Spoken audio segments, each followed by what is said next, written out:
ABC's David Muir tonight on where the weather records are. Less than a week until Christmas, and people up and down the East Coast are unwrapping themselves. From roller skating in New York Central Park to tennis and tea times near Washington, D.C. The nation's capital reached a record 76, 30 degrees above normal. There were record highs all along the East Coast. But it won't last for long. Meteorologists say the jet stream, largely responsible for the record 62 degrees here in New York City today, will quickly fall right back into place. Not good news for ski resorts in the Northeast, where the lifts sit idle.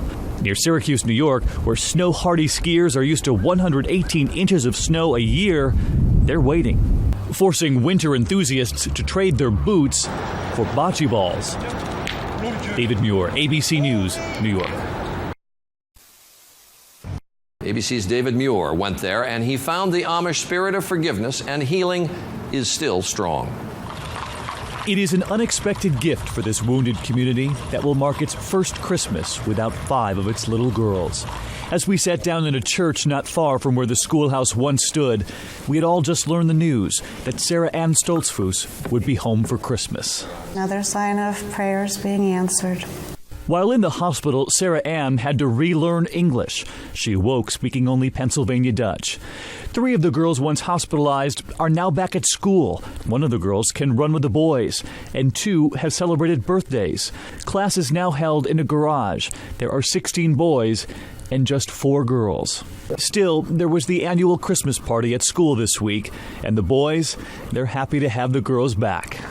This is where the schoolhouse once stood. It's obviously been torn down since then, but not before some of the young schoolboys could return. Their families thought they would want one last look, but the school children wanted more than that. They wanted their pencils. Exactly, and their drawings. Their new lunch pails and their hats and the things that were still intact. And there are 3 other children not forgotten by this community, the children the gunman left behind.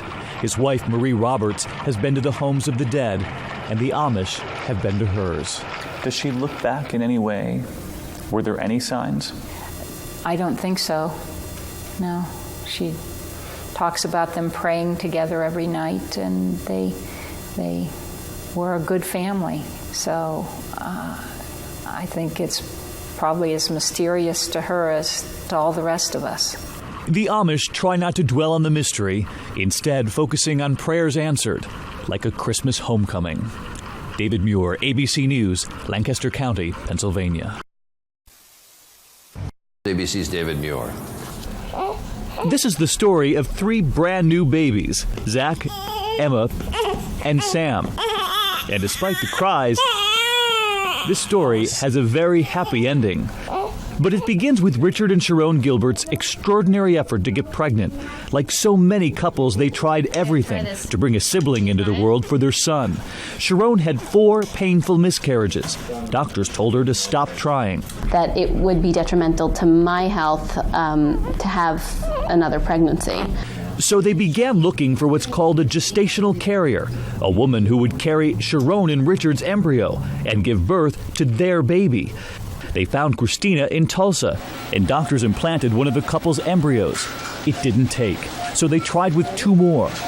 And then, unexpectedly, a phone call from Sharon's own doctor, telling her she herself was pregnant. So how long after she had the embryos implanted? Did I find out? Yeah. A day. 1 day? 1 day.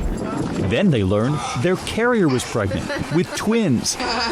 Doctors say there are those rare cases when couples who turn to a carrier or adoption then get pregnant themselves. Some studies point to psychological factors like reduced stress. But Sharon had more than stress. She had a damaged uterus. The chances that this would happen to her are very small. But it happened. Now back in New York, the tears haven't stopped, nor have the diapers or the feedings. Who's the hungriest usually? Zachary. Yeah. You got Zach? him. And then Sam.